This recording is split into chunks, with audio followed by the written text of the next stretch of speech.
मुख्यमंत्री ममता बनर्जी को हाईकोर्ट से बड़ा झटका लगा है। मोहन भागवत की रैली को लेकर ममता सरकार की आपत्तियों को दरकिनार करते हुए हाईकोर्ट ने आरएसएस को रैली करने की सशर्त इजाजत दे दी है। रैली के आयोजकों ने राज्य पुलिस द्वारा अनुमति देने से इनकार करने के बाद हाईकोर्ट का दरवाजा खटखटाया था। कोर्ट ने इजाजत देते हुए कहा कि भीड़ की संख्या और लाउड स्पीकर की आवाज पर नजर रखनी होगी। चुनावी नतीजों के आने के बाद आप नेता आतिशी ने बड़ा बयान दिया। आप नेता आतिशी ने कहा कि उनके कार्यकाल के दौरान दिल्ली का बजट 2014-15 में 31,000 करोड़ रुपए से बढ़कर 2024-25 में 77,000 करोड़ रुपए हो गया है। वरिष्ठ आप नेता ने कहा कि पिछले 10 वर्षों में दिल्ली का बजट 2.5 गुना बढ़ गया है। अरविंद केजरीवाल के नेतृत्व वाली सरकार ने पिछली कांग्रेस सरकार से विरासत में मिला कर्ज भी चुका दिया। महाराष्ट्र का सियासी पारा इन दिनों हाई चल रहा है। वहीं इसी बीच महाराष्ट्र सरकार में मंत्री नीतीश राणे ने प्रदेश के मुख्यमंत्री देवेंद्र फडणवीस को चिट्ठी लिखकर सभी मदरसों की जांच कराने की मांग की थी, जिस पर अब वारिस पठान ने नीतीश राणे को निशाने पर लेते हुए कहा वो अपना मानसिक संतुलन खो चुके हैं। हर दिन वो मुसलमानों के खिलाफ अनाप शनाप बयान देते हैं।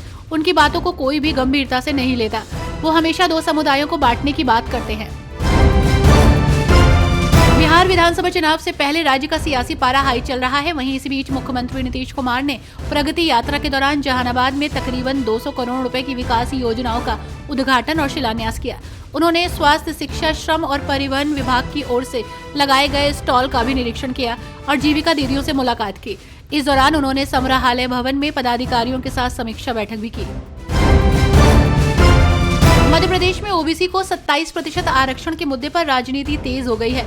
कांग्रेस ने राज्य सरकार पर हमला बोला। इस मामले को लेकर कांग्रेस के प्रदेश अध्यक्ष जीतू पटवारी ने कहा कि ओबीसी को 27% आरक्षण पर मुख्यमंत्री मोहन यादव का जो बयान आया है उसका स्वागत है, मगर नियत ठीक नहीं दिखती। ऐसा इसलिए क्योंकि ये मामला 5 साल से लंबित है और इसके लिए राज्य सरकार दोषी है। पीएम मोदी के अमेरिकी दौरे को लेकर नेताओं की लगातार प्रतिक्रिया सामने आ रही है। वहीं इसी बीच बीजेपी नेता नितिन नवीन ने मोदी जी के अमेरिका दौरे पर कहा कि आज नरेंद्र मोदी कूटनीतिक दृष्टि से भी और वैश्विक दृष्टि से भी ग्लोबली एक्सेप्टेड लीडर है। उन्होंने कहा कि हर राष्ट्र अध्यक्ष चाहता है कि उनसे संपर्क करके संबंध को मधुर कर सके। दिल्ली में भले ही भाजपा ने पूर्ण बहुमत हासिल कर लिया हो, लेकिन सीएम फेस को लेकर अभी भी संशय बना हुआ है। वहीं इसी बीच इस मामले को लेकर भाजपा सांसद बांसुरी स्वराज ने अपनी प्रतिक्रिया दी। उन्होंने कहा कि हमारे विधायक दल की बैठक में शीर्ष नेतृत्व की सहमति से इस पर फैसला लिया जाएगा। मैं आपको और दिल्ली की जनता को आश्वस्त करती हूँ कि भारतीय जनता पार्टी से जो भी समर्पित और मेहनती कार्यकर्ता मुख्यमंत्री पद की जिम्मेदारी संभालेगा, वो निश्चित रूप से ये सुनिश्चित करेगा कि दिल्ली एक विकसित देश की राजधानी बने। टीएमसी सांसद कल्याण बैनर्जी ने जेपीसी रिपोर्ट पर अपनी पार्टी का रुख साफ किया है। उन्होंने कहा कि वे वक्फ पर जेपीसी रिपोर्ट के पूरी तरह खिलाफ है। आगे उन्होंने कहा कि वे इस बिल से खुश नहीं हैं। टीएमसी सांसद कल्याण बैनर्जी ने कहा, कल सभी विपक्षी नेता स्पीकर के पास गए। हमने उन्हें अपनी समस्याएं बताई। पहले जो असहमति नोट दिए गए थे उन्हें लगभग 100% हटा दिया गया था। अब हमारे अनुनय के कारण 70% को शामिल किया गया है। हाथों की संख्या अनिवार्य रूप से आवश्यक नहीं है। ये उन चीजों की गुणवत्ता है जिन पर विचार करना होगा।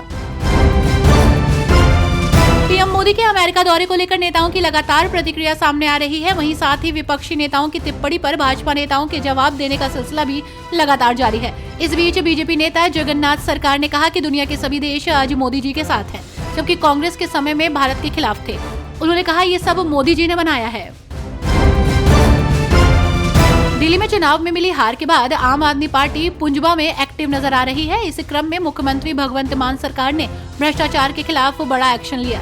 सभी डीएम, एसडीएम, एसएसपी और एसएचओ को आदेश दिए हैं कि अपने अपने क्षेत्र में भ्रष्टाचार को किसी भी तरह रोके। अगर ऐसा नहीं हुआ तो पुलिस अधिकारियों के खिलाफ एक्शन लिया जाएगा। वहीं सरकार ने ये निर्णय भी लिया है कि पंजाब की जनता और विधायकों से फीडबैक लिया जाएगा।